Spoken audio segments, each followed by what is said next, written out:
tuviera que contarte lo que se me venía a la cabeza antes de empezar, pensaba en lo que era lo divino o en el momento en el que yo percibí o sentí que era lo divino, ¿no? Y yo me encontré que en un momento de mi vida fue cuando conecté con esa niña interior, ¿no? Y que desde que la conecté me viví desde ahí, fue la sensación de haber tenido una segunda oportunidad. Empezar desde la niña interior me permitía poder ir a cada etapa otra vez, pero desde la sabiduría de la edad, digamos, ¿no? Desde que ya no te pilla de nueva y no tienes 0 años, ni uno ni dos, ¿no? Sino desde la edad que te toca, te permites empezar otra vez desde el niño y descubrir la vida desde el niño, lo cual, en lugar de luchar contra un sistema de creencias, te permite abrirte a la vida y experimentarla y ver cómo todo cambia, porque incluso la idea que tengo hoy sobre algo cambia y sigue evolucionando. Entonces, te permite ser menos rígido. Pero me encontré en esa conexión con el niño y en ese vivirme desde ahí, encontré algo muy importante y es que encontré la sabiduría en el niño que no encontraba en el adulto. Era el que sabía estar, el que sabía ser, porque no tenía ninguna expectativa y siempre fluía con el momento. Y la siguiente que me encontré desde el niño es que el niño amaba profundamente la existencia, porque era su patio de recreo, su sitio de juego, y amaba a cada ser humano porque le permitía un juego nuevo cada vez. Entonces, desde ahí descubrí al menos una forma de entender qué era la divinidad. Me sentía algo divino que no podía ponerle nada feo, ninguna etiqueta, ningún límite, porque incluso ponerle un límite a mi niña me sentaba a mí mal, ¿no? Era como si de repente yo me convirtiera en la grande y me regañara por algo. Pues hasta eso me sentía como si eso no tuviera que ser así. Y entonces desde esa niña yo encontraba lo divino en todo, todo me parecía maravilloso y cada ser humano así. Y cuando más hacía eso, más niño se volvía el que tenía enfrente, no importaba la edad que tuviera. Recuerdo haber estado de monitora con unos niños, eran niños niños, y venían todos los papás, dejaban a los niños allí, yo había creado un campamento de verano, entonces estaba jugando con todos los niños y los pintaba como si fueran salvajes, para que ellos encontraran ahí su guerrero, su arte. Bueno, al final todos los padres acabaron pintados porque querían ser como sus hijos, querían sentirse de nuevo desde ese niño y vivirse desde ahí. Y fue súper auténtico, ¿no? Entonces, para mí podría empezar por ahí, la divinidad que podemos llegar a ver en el otro desde el niño interior. Yo me he encontrado también en este encuentro con el niño, me descubrí, mm, quizá hay dos anécdotas importantes, ¿no? Una es cuando sentí que yo nacía en un temazcal, ¿no? En esa conexión con la madre tierra, y yo fui ahí adulta y salí hecha una niña pequeña, porque realmente fue trascendental en el momento que se cierra la covacha, ¿no? Se cierra el inipi, el temazcal, y te incluye dentro. Y pasó que cuando todo se quedó apagado y solo se veían las piedras calentitas en el centro, todavía se estaba calentando aquello, ¿no? Caldeando. Todos estábamos allí desnuditos como naturales, ¿no? Me encontré que no llevaba ni un minuto, pero cuando la sensación de plena oscuridad y de que nadie te ve se hizo por primera vez real en mí, porque el que nadie te ve en tu casa incluso puede pasarte, pero el que nadie te ve en tu casa cuando tú estás continuamente a lo mejor atacándote, mirándote, juzgándote y siendo ese juez interno que te hace daño, no había encontrado en realidad la paz interna para mirarme a mí sin que nadie me viera. De esto que dicen, me quiero perder en la montaña, pero siempre te acabas encontrando a alguien. Me quiero perder en una playa, pero siempre hay alguien en una playa. Somos tantos en el mundo que no encontraba ningún sitio donde quedarme a solas, ¿no? Y de repente en el temazcal, en esa oscuridad absoluta, me sentí que nadie me miraba. Y cuando nadie me miraba, sentí que era la propia tierra, la naturaleza, quien me miraba desde la ternura más absoluta que jamás había vivido. Y entonces lo único que puedo hacer fue llorar. Y llorar y llorar y llorar. Llorar por no haberme amado así nunca. Llorar por todas las mentiras que me había creído. Llorar por todas las mentiras que sostenía de los demás, que yo tampoco me permitía verlos desde el niño. Llorar por todas las cosas que yo había permitido que los demás me hicieran, porque yo había entregado mi poder, ¿no? Lloré y lloré y lloré. Y en cada puerta del temazcal, que pasa por cada uno de los elementos, como pasa como por cada una de las etapas de la humanidad, va pasando como por periodos para que tú te mires a ti desde todas esas perspectivas. Yo salí hecha un trapo, es decir, parecía que me había quitado 20 kilos de encima, que realmente estaba tocando por primera vez mi piel y salí de allí temblando, que parecía que acababa de nacer, porque además sales por un agujerito muy pequeño, tienes que salir como puedes, parece que estás dándote a luz a ti mismo, ¿no? El momento de parir. Y cuando yo salí de allí, recuerdo haber visto el fuego delante, el frío y la sensación de salir de un vientre calentito y estar deseando el abrazo de la madre, ¿no?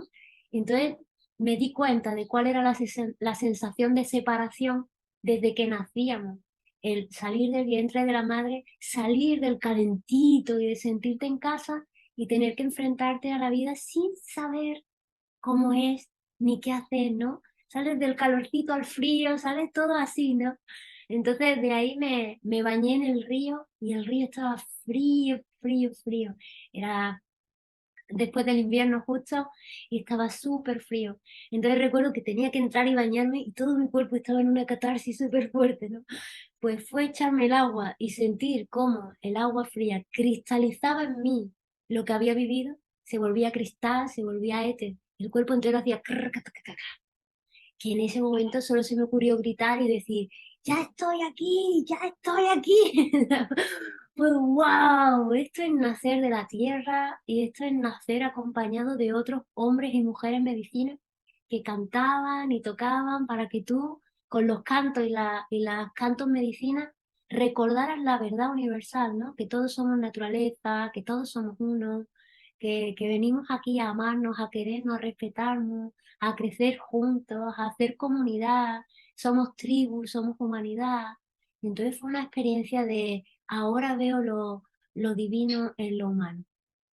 Estaba pensando en muchas palabras que has dicho y estoy muy de acuerdo contigo en que es un proceso que además te devuelve a la verdad universal, es decir, te vas a convertir en un sol. ¿Qué te parece? La semilla estelar que vuelve a ser un sol, ¿no? Qué maravilla. Pero estaba pensando en el adulto. La palabra en sí misma, adulto, nos lleva a adulterado. Eso significa que convertirse en adulto, vamos a verlo desde otra perspectiva a la que estás planteando, porque yo estimo que el adulto del que estamos hablando es el que se hace responsable. Pero para mí, el verdadero adulto, si tuviera que cambiar la palabra adulto, además de cambiarla por responsable, la cambiaría por el sabio. Y sabio no tiene nada que ver con adulto, porque adulto es el que se ha adulterado y ocurre tanto que nos adulteramos, que nos obligamos tanto por el paradigma social que hemos creado a tener que encajar en un estereotipo, en un prototipo, en un patrón, en un modelo, en lo que sea, que me adultero hasta el punto que me olvido de lo que soy. Entonces a veces pensamos, desde mi punto de vista yo también pasé por esta idea, que volver al niño interior es volver a ser un niño tal como un adulto ve a un niño. Y lo cierto y verdad es que yo a un niño no lo veo como lo ve un adulto. Yo a un niño lo veo como la pureza misma de la verdad universal que está aquí en el humano. Entonces no solamente es volver a jugar, porque entonces yo creo que es un niño de guardería, un niño de primaria, un niño de mamá y papá. No es cierto. El niño cuando viene con el recuerdo mismo de lo que es el proceso de vida. Viene con toda la sabiduría de la ancestralidad natural y universal porque nació de la síntesis evolutiva de todas las especies. Viene a encarnar un potencial universal único en el cosmos. Entonces, ese niño que acaba de nacer ya es una deidad. Ese niño que acaba de nacer es pura divinidad. El adulto se adultera y se condiciona, se identifica y se cree que y acaba creando un ego. Y entonces nos sentimos fragmentados. Resulta que soy media naranja. ¿Y quién es mi otra mitad? Pues yo mismo que me olvidé de mí. No solamente soy un ser humano que está jugando a ser adulto en una sociedad, es un juego de la humanidad.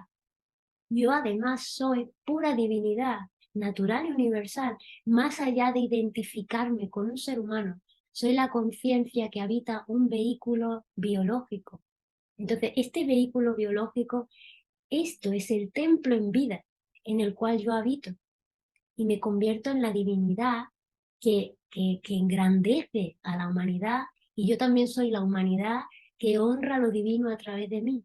Es decir, para mí el adulto es el adulterado y el niño no es la visión del niño humanizado adulto ni social. El niño es el verdadero sabio que sin tener que saber sabe más que los demás, porque es pura intuición biológica que es capaz de ser un avatar de todo el conocimiento de nuestra humanidad, avatar de la sabiduría ancestral que tiene nuestra mente planetaria y avatar de las fuerzas universales que vienen a traer ideas originales que vienen a desarrollarse a través de mí. Entonces, para mí, volver al niño es volver a la esencia. Y puede ser que el adulto, al ver al niño, solo piense que es alguien que juega, que tiene aventura y que no es responsable. Lo cierto es que es más responsable que el adulto, porque jamás haría daño a la vida, jamás se fallaría a sí mismo, jamás comprometería la verdad por una mentira. No miente, no humilla, no lastima. Un niño es pureza y es puro amor incondicional. Y amor incondicional no significa que sea un niño dependiente esperando el cariño y la atención de los demás. Eso es un niño herido ya, es un niño adulterado ya, condicionado porque lo han domesticado. Te veo y te condiciono. No es un te veo y te reconozco. Reconozco que tú, niño, sabes más que yo, porque yo ya me he olvidado. Conforme más juego un juego del ser humano social, me olvido de lo que es ser para ser solo un estereotipo social, mi propia historia personal, mi propia identidad. Volver al niño es quitarte todas esas capas y recordar que tú venías aquí a experimentar, a ser vida y a evolucionar. Estaba pensando al final son formas de ver lo mismo cada uno desde la perspectiva en la que lo habita, ¿no?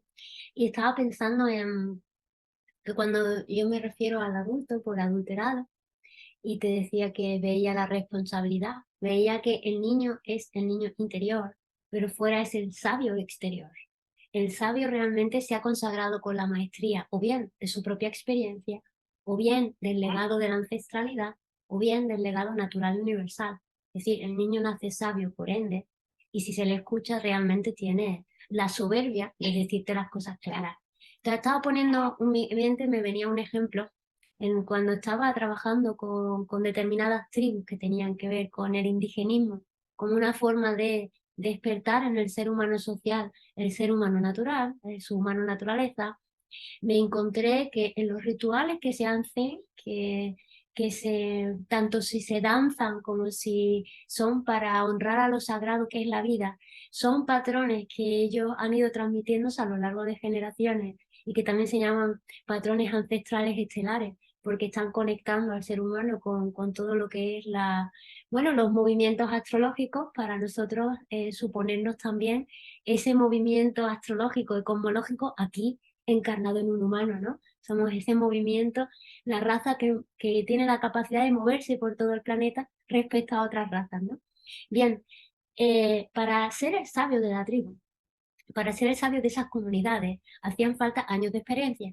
Un ejemplo es el sabio que me estaba ayudando, formando desde el puro amor incondicional, solo porque sí, porque decidimos querernos y amarnos desde que nos conocimos, y se convirtió en un maestro maravilloso durante un periodo de tiempo, ¿no? Entonces me sentí una nieta maravillosa con un abuelo maravillosísimo, preciosísimo, que siempre estaba dando.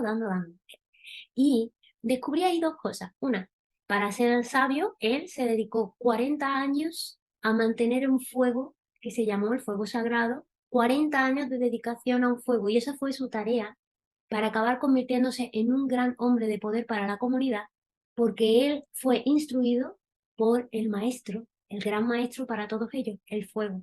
Cuando terminó de 40 años, era un hombre tremendamente sabio y tenía la pureza del niño a flor de piel. Entonces descubrí primero que el sabio era quien se había formado con los elementos y no con la comunidad, se había formado con la naturaleza y no con el humano social, y que además se habían ido transmitiendo los conocimientos. Como había descargado, intuido o apreciado todos esos conocimientos de la observación, demostrando que en la observación había descubierto un conocimiento que todos los demás anteriores también. Era una manera de demostrar a la tribu que realmente él estaba preparado para ese paso o para ser el líder de la comunidad. Ocurrió que estando con él en determinados eventos sagrados que conlleva la movilización de cientos de personas y que lo hacía de una manera tan jovial y tan desde el niño que todo era paz y armonía, me encontré que existía el sabio en el niño. Él le preguntaba al niño si todo lo que estaba allí estaba bien, porque resultaba que los niños que estaban jugando le decían, niño, dime qué te parece todo esto. Y el niño, ¡pum!, conectaba con todo aquello y decía, no va a salir bien porque falta no sé qué, y ¡shum!, y se iba. El niño, sin haber sido aleccionado, sin haber sido instruido, sin haberlo domesticado y sin haberlo puesto a estudiar patrones ancestrales, solamente allí jugando se le preguntaba y el niño miraba y sabía. Otra de las escenas que me encontré fue que de repente un niño empezó a encender un fuego en otro lugar y ya había un lugar, ya había un fuego para esa ceremonia. Y le preguntó el sabio al niño, el sabio o el líder de la tribu, me pregunto por qué habrás encendido un fuego en un lugar diferente al que hemos escogido. Me dijo, claramente no te has dado cuenta de que el fuego por aquí no puede pasar. Y empezó a explicarle algo que parecía que el niño tuviera 90 años al hablar. Entonces yo dije, aquí está pasando algo que yo no entiendo, ¿no?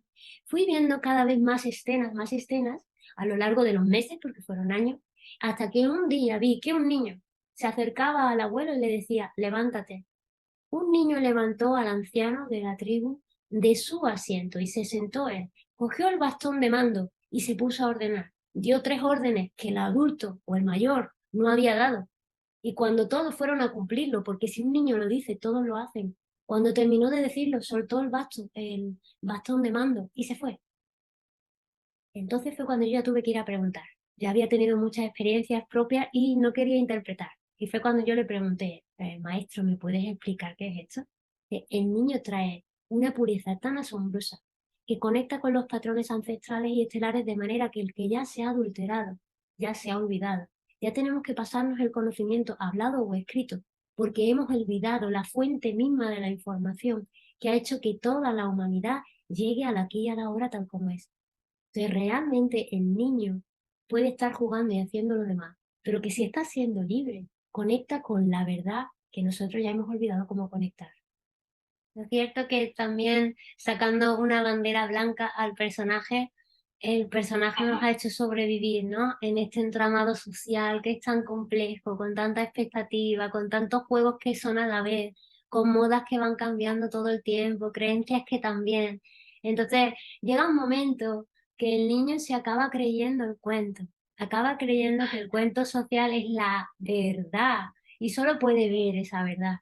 Y lo cierto y verdad es que cuando al niño se le cuentan cuentos mejores, empieza otra vez a despertar, porque no deja de ser un cuento como cuando yo estoy criando a un niño de pequeño. ¿Qué cuento te estoy contando? ¿Qué es la realidad? Eso es lo que el niño está creyendo y entonces se convierte en su verdad.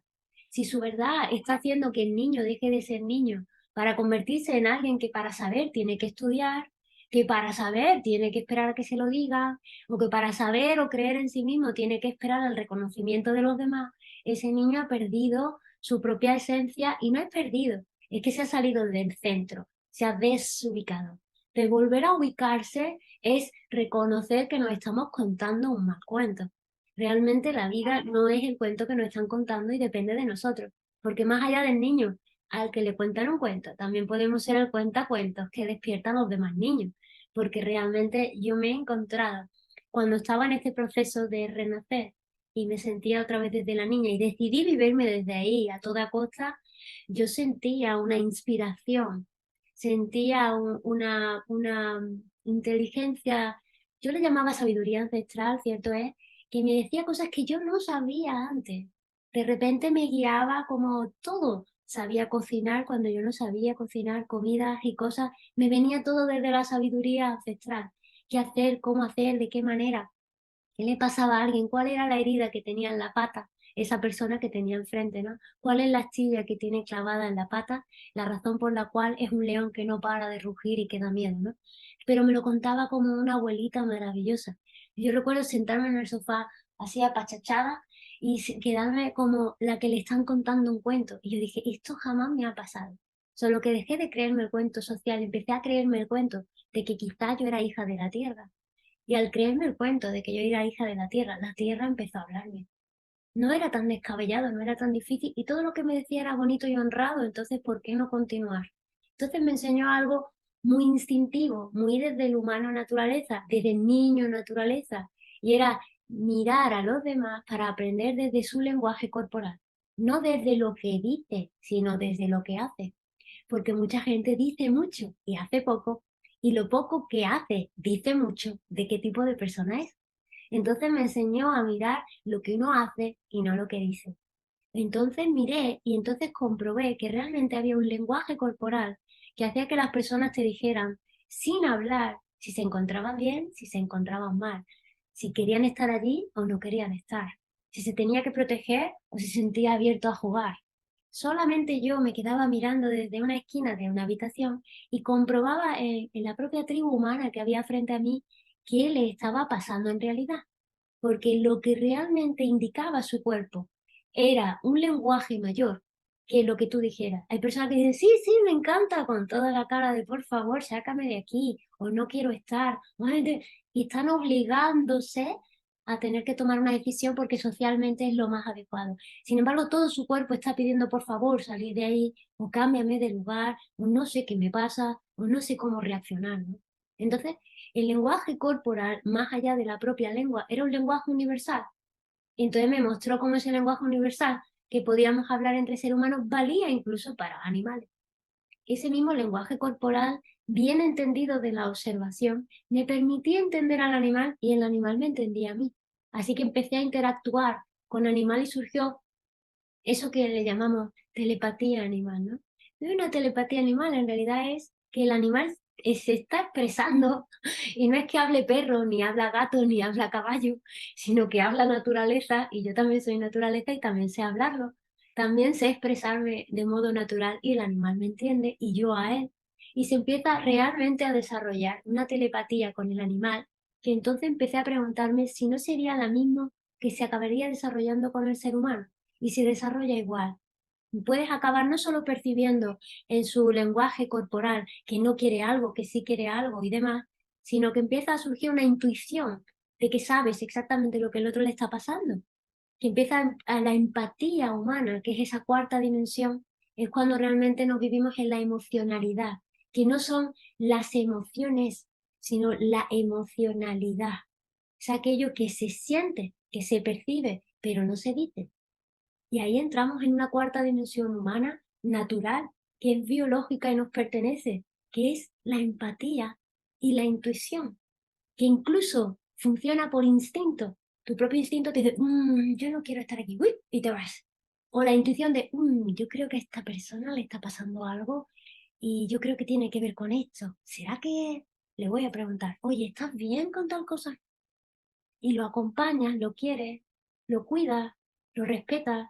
Cuando hay una intuición, hay un respeto por el otro. De la misma forma, y por terminar esta parte, sería, si yo intuyo que alguien no es bueno para mí, puedo hacer dos cosas. Le confronto y le digo, oye, no me está sentando bien esto. No importa que no vengas de frente, yo estoy intuyendo y percibiendo en mí que algo en tu vibración, en tu emoción, conmigo, no va armónico. ¿Para qué vamos a fingir que nos estamos llevando bien cuando no nos estamos llevando bien? ¿No es mucho más fácil confrontar aquello que nos está separando que fingir que nos va bien juntos? Y confrontar cuando alguien te está de alguna manera avasallando o haciendo daño según nuestra interpretación. ¿Por qué no preguntamos directamente a esta persona, ¿qué te pasa conmigo?